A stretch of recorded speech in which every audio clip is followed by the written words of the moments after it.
Hey, what is happening, everybody out there? I'm Jakejames Lugo. Welcome to the channel, and this is my guest, Tabmok99. Hey, thank you for having me, Jakejames. Of course, it's always a pleasure. Now, last time we got together, we talked about Mortal Kombat. We did all the original Mortal Kombat arcade games, 1, 2, and 3, which was dope. But now, time for the sequel. Yes. Okay? Sequel is supposed to be bigger and better. What the fans like to call the 3D era. The 3D era, because we're going to talk about the Mortal Kombat sequel trilogy on the PlayStation 2. That includes Deadly Alliance, Deception, and Armageddon.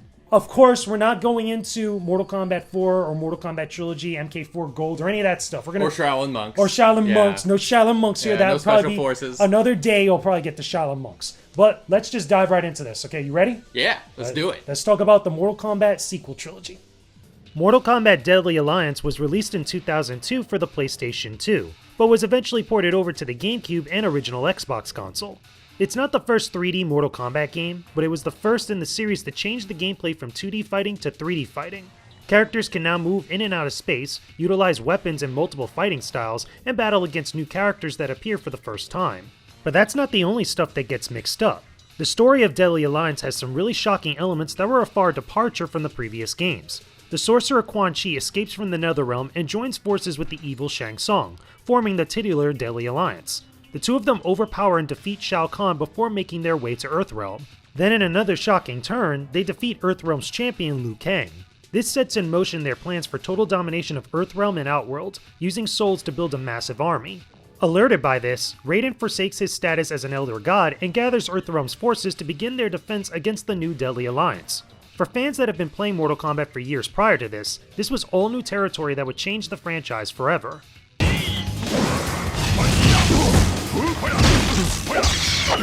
Finish him!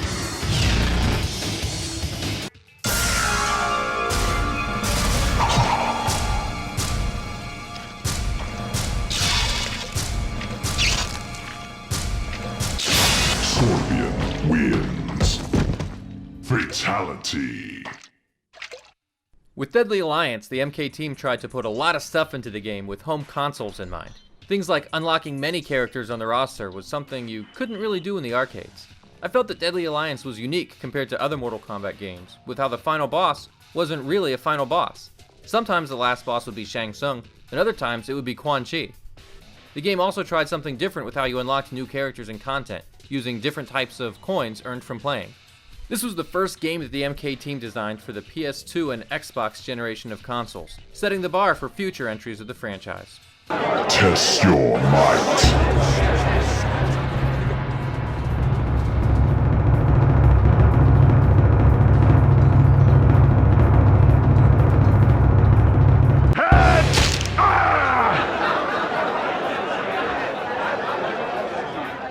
Okay, so this is Mortal Kombat Deadly Alliance on PlayStation 2.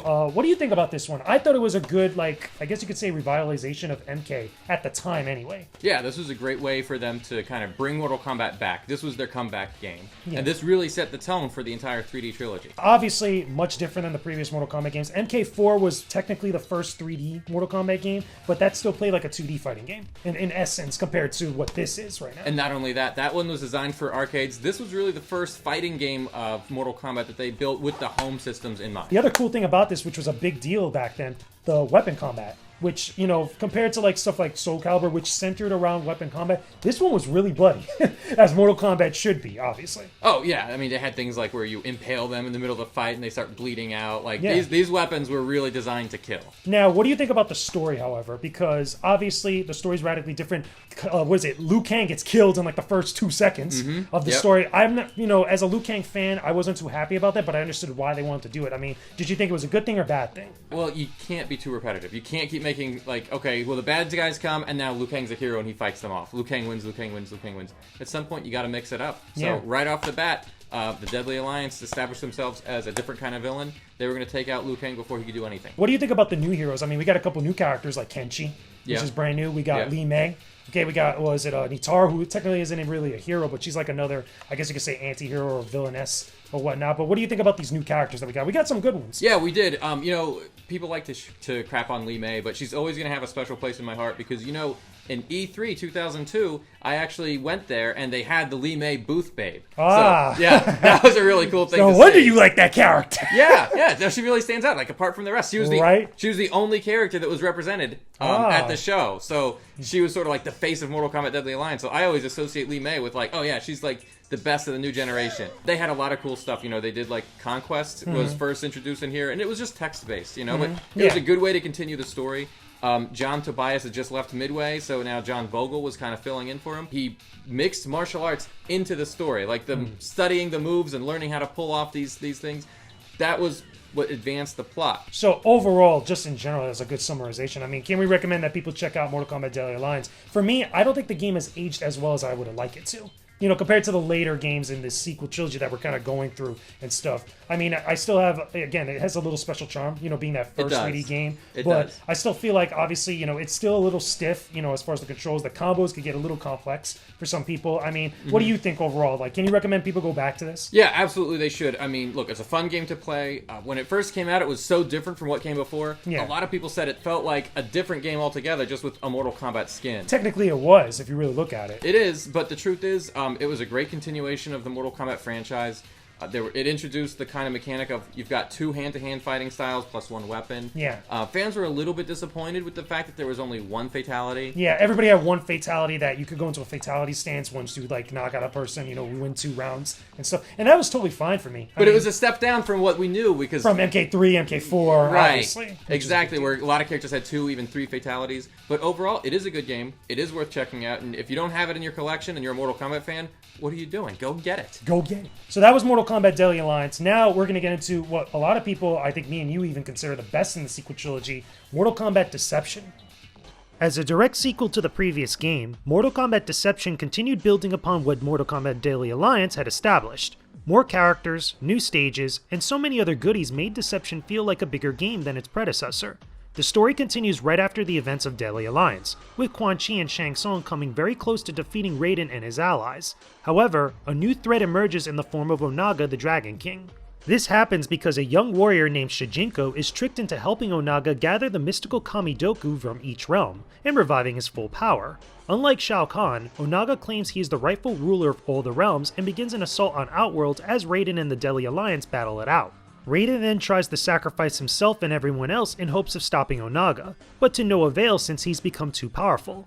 This brings about another clash between warriors of Outworld and Earthrealm as Onaga begins to amass his dragon army and his conquest of the realms. So many people love this game for many reasons, all of which are incredibly valid and a testament to how much Deception gave to the overall series. Fight!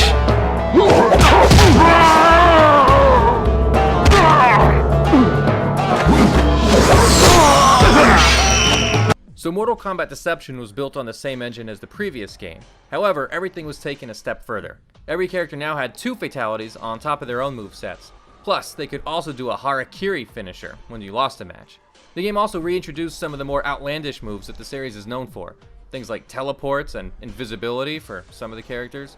The game also reimagined a few classic stages from the arcade days, including a few very popular fan favorites. I should also mention that on different consoles, Deception actually had a few exclusives. On the GameCube, which came out a little later, they added Goro and Shao Kahn as playable characters. On the PSP version, Unchained, you could play as Jax, Kitana, Frost, and Blaze. For me, Mortal Kombat Deception was the epitome of the 3D era of Mortal Kombat.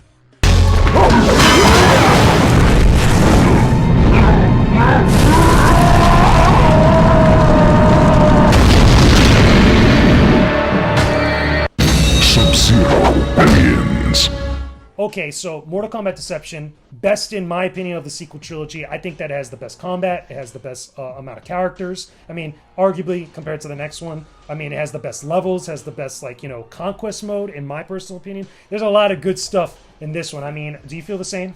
Yeah, I think Mortal Kombat Deception was the best of the 3D era. Oh, yeah. And, you know, if I just may point out that Midway really went all out with the marketing of it. You know, they made They Hands made down. a trading card game with epic The battles. promo movies, like the little trailers that they had, are really good. I think it was Baraka and Melina that were fighting. That was like the promo or teaser for this game. It was pretty insane, like how much they did. And then there's the controllers, which you got a chance to play with Yeah, for the first I got a time. chance to mess with the controllers. You'll probably be seeing them right now as we're talking. But By again, newbie. you know, they had these like custom, well, not custom, but like, you know, promotional controllers for Deception had different characters on them that you were showing me. I think those are pretty cool. Those remind me of the fight pads from Hori a little bit. Yeah, exactly. I think that was a great idea. I think that Mortal Kombat Deception, more so than with any other game in the 3D era, they really did a good job of promoting it. Overall, the game itself, like, what do you think about the combat? Because this is a step up from Deadly Alliance. I mean, it's faster. I think it feels much better to do it's combos. more responsive. More responsive. The uppercuts. Every character has an uppercut. Every character as has an they should. uppercut, as they really should. I mean, because in the last game, the uppercuts, or at least for most uppercuts, were different button presses for every character. And I understood why that was, to make everybody feel unique.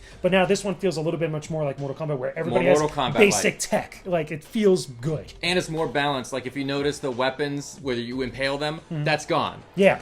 Yeah, because that was a little bit unfair. Now, what they do have in replace of it, they have the stage fatalities and the stage like transitions. Those are awesome because the funny thing is, if from this game and then you look at Injustice or Injustice 2, that seems like a natural evolution for that. And then even MK versus DCU, like you could see like the DNA of that in this game. Now, what do you think about the Conquest mode? Because to me, I love the Conquest mode in this game, even though I think it drags on for a little bit too long, but it actually ties right into the arcade mode stuff or just the overall story of Deception, like its premise. And I feel like it just again has a much more well thought out story. I think the story between Damashi and Shujinko, yeah. and you know, spoiler, he's not really Damashi, he's actually Onaga. Onaga, the Dragon King. Yeah, it's a great story. It shows why Shujinko fell victim to deception, and you know, there's the whole Kamidogo. It's a great addition to the Mortal Kombat lore.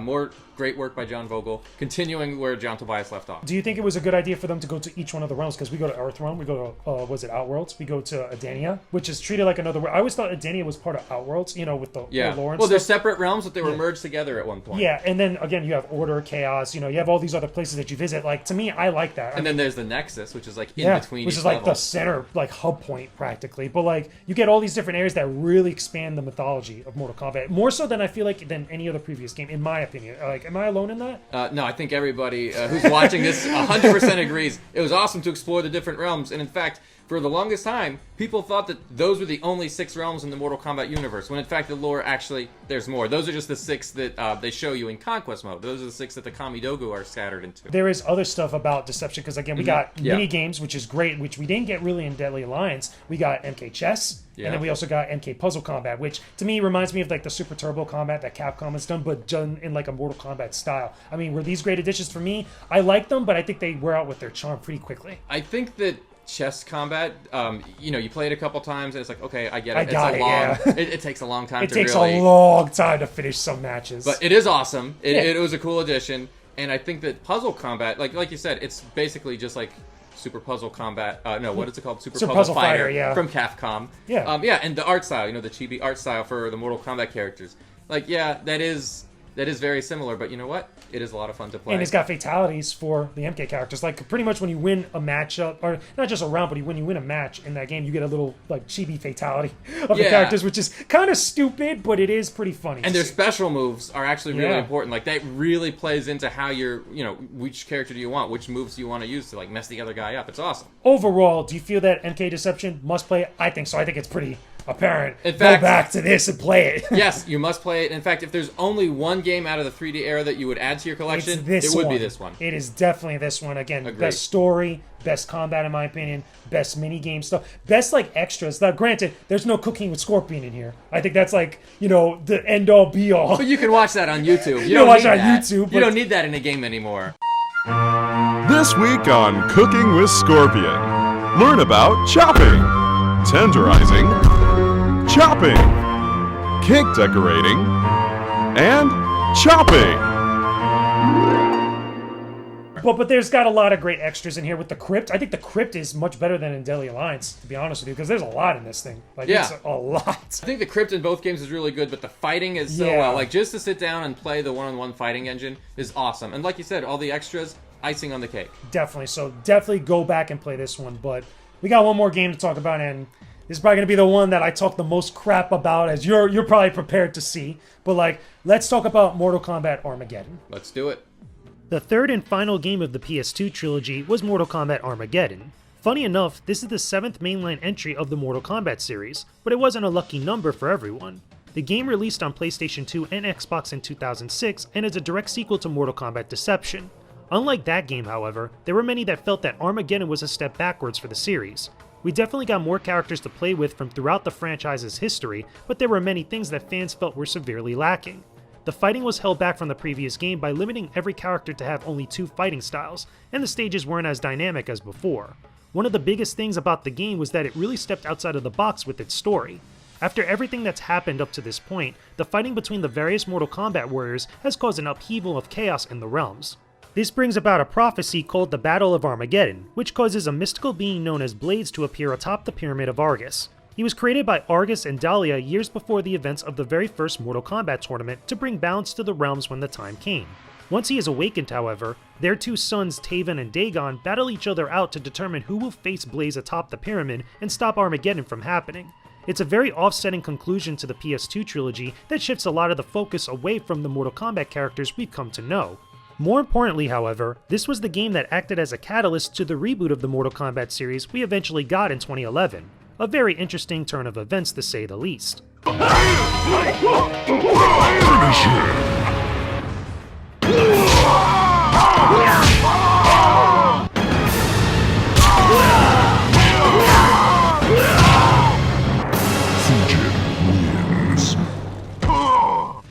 With this installment of the series, Armageddon, the team brought in every Mortal Kombat character at the time.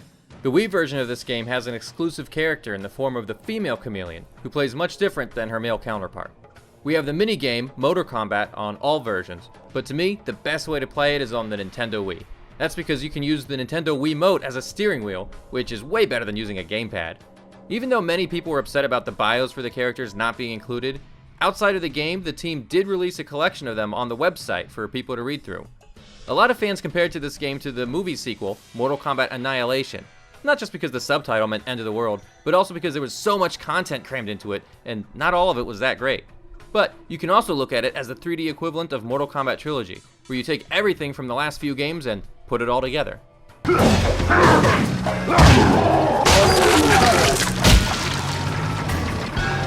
Scorpion wins. Flawless victory. Alright now, Mortal Kombat Armageddon. This game is whack. I'm just gonna say it flat out, like right now, like out of the 3 games in the sequel trilogy on PlayStation 2, this has to be the worst. I mean, what do you think? I think for a lot of people, they feel like this is their least favorite of the new trilogy. And the funny thing is that Deadly Alliance has a lot less stuff than this game, like as far as like, you know, with the combat and the extras and all the other stuff. But I feel like that game feels a little bit much more well thought out and well designed overall compared to Armageddon. Armageddon's got a lot more content than in that game. I think with Armageddon, it really is more quantity over quality. Yeah, it feels rushed. And it is. It feels very rushed, right down to the combat, because everybody, instead of having 3 styles now, they only have 2. They have a hand-to-hand and they have a weapon combat. Not everybody, too, because I think certain characters only get 2 hand-to-hands, like Mocap. He doesn't get a weapon in this game at all. But on top of that, you can't really combo the same way you could compared in Deception. Like in Deception, I feel like you could do big combos, you could go right into special moves, kind of like what you would do with a Street Fighter game. Yeah. In this one, it feels like it just feels so stiff, and there's like moments where I feel like the game almost freezes for like a split second and like prevents you from doing anything. It's weird. You know, I think to me the biggest complaint I had about the gameplay was that it's a little bouncy. Yeah, a little bit. You know, you throw people up in the air, then you jump, like everything just launches your opponent in the air, and then when you get there, you can do like 3-4 hits. It's just like, okay, it looks like Crouching Tiger, Hidden Dragon. And the other thing too is that I feel like there's a lot of imbalance here with a lot of characters. Now, granted, this is a huge roster of characters. So you can't really balance it. So you it's hard to do that. You know, it's like the Marvel vs. Capcom 2 problem. Like there's so many people, but like the balance is like all over the place. With this one, I feel like you get the ability to play as the boss characters. So Moloch, Goro, Kintaro, Shao Kahn, Motaro. They're all in there. All in there. Blaze. Like, everybody's in here. They even brought back Serena. Yeah, like, randomly. Like, there's some random characters that show up here for, like, no reason.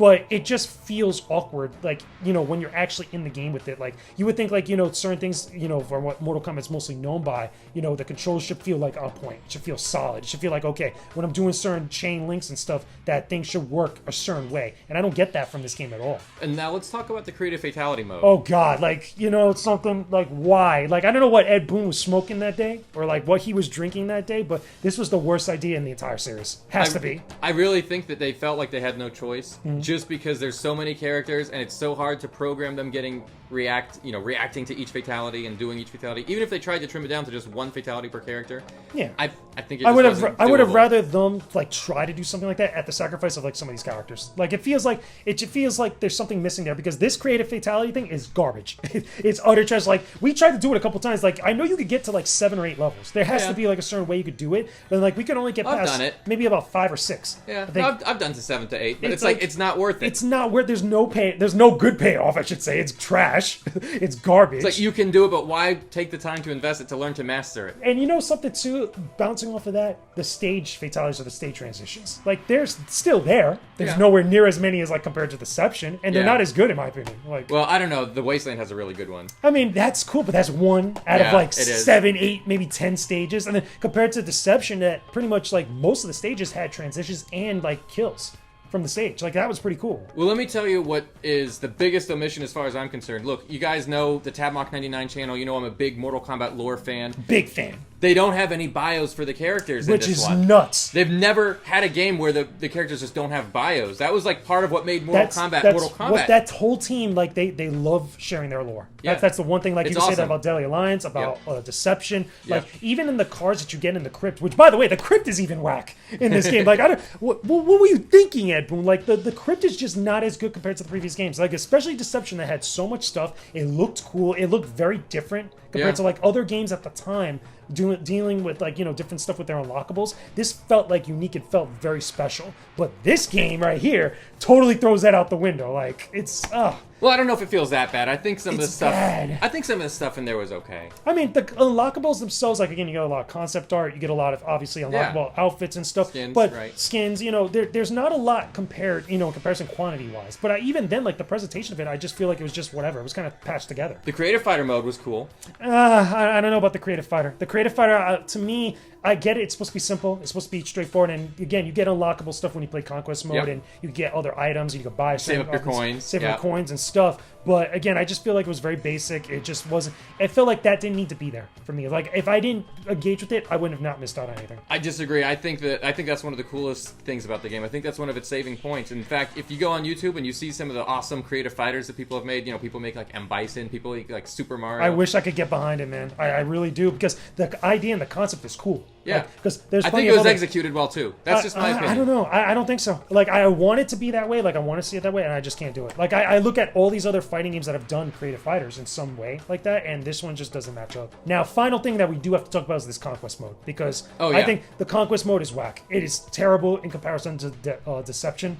I think that, you know, centering the entire Mortal Kombat universe on Tavon and Dagon. I think it's Tavon or Taven. Yeah, Taven. Taven and Dagon, yeah. Right? Like, they're just, everything around, like, centers around them. Like, you never heard of these characters before. They're appearing for the first time, yet the entire fate of all the realms, like, centers on them. I don't know, man. I thought it was a good story. I like seeing the new characters. I like seeing the fact that they were responsible for things in the lore that we've already seen, but we didn't know quite what was the deal. Like Blaze. We've seen Blaze since MK2. He was a character in the background. And we've seen him even more in Deadly Alliance, and then even more in Deception's Conquest mode. It's like, what are they building up to? Where are they going with this? It's finally all revealed here. I don't think that, like, the payoff for it was that good, though. Like, I feel like it could have been better. Like, granted, he is the final boss of the entire game. He's kind of like what Onaga or what, you know, Moloch was, or Shang Tsung and Quan Chi. And he wasn't even, like, a bad guy. It's just like, he's just doing his thing. He has to do this. And that's the thing. Like, I would have rather them take it to the full extreme that he was a bad guy. Like, it felt like, again, like, the way that they handled him and just the overall story with Tavon and Dagon, just, to me, didn't work well. I wanted to, again, another aspect of this game that I wanted to like, and I just couldn't click with it. Let me know what you guys think about it down below. But overall, can we recommend this game to everybody to go back and play? I don't think so. I would say no.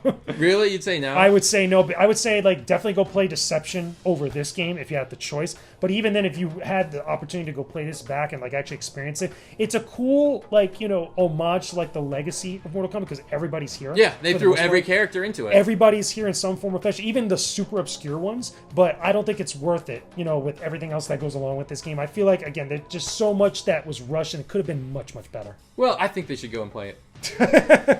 but I think that about all of the Mortal Kombat games. I mean, yeah, but again, like, the only one I wouldn't recommend is like maybe MK Special Forces. Yeah, but I don't count. And MK Advance for Game Boy. Other than that, I would say I recommend even this one. Okay, so our overall verdict of the Mortal Kombat sequel trilogy, all 3 of these games on PlayStation 2. Now, keep in mind, most of these games are also on other platforms, like on the GameCube, on the Wii, and a whole bunch of other places. But as a trilogy, the same way that we looked at the original Mortal Kombat trilogy, the arcade games, we'd say, yeah, you should go back and play all those games. This one as a whole, like, what do we think about this? Do we recommend, like, that everybody should go back and play these? I don't think so, personally, but how do you feel about it? Yeah, I do think they're all worth playing. I think they're worth checking out, and I think they're worth adding to your collection. Now, as far as ranking these, like which ones are favorite and which ones are least favorite, Deception, hands down, number one. I think our order is the same. Yeah, two, I think Deception's our favorite. Deception's our favorite. Deadly Alliance is second, and Armageddon is in last place. Like, the thing is, the reason why I say, like, the trilogy as a whole, like, don't go back and play all the games, like, as a complete trilogy, is because I feel like out of the entire trilogy, one game stands out, like, leaps and bounds above them. Like, as a trilogy, like, when we looked at MK 1, 2, and 3, like, though all 3 of those games have a charm to it, even though I don't like MK 3 as much as the other 2. Like, at least you could still look at that as like, okay, this trilogy is like awesome. Yeah, it is. This one, I feel like it has a lot of highs and a lot of lows, like kind of almost canceling each other out. And I think we both agree that with Deception, they hit their high point. Yeah, this is when they got it right. This is like the definitive like PS2 era, like Mortal Kombat. Like out of everything in the 3D era, this is the one. Yeah. Like, this is the one that you should play. It stands above the rest, that's for sure. And this one, maybe you could use as a coaster. Hey. Possibly put your drink on it, throw it in the trash, whatever. This is not an AOL CD, man. Come on. This one, yeah, you can have it. It's a collectible.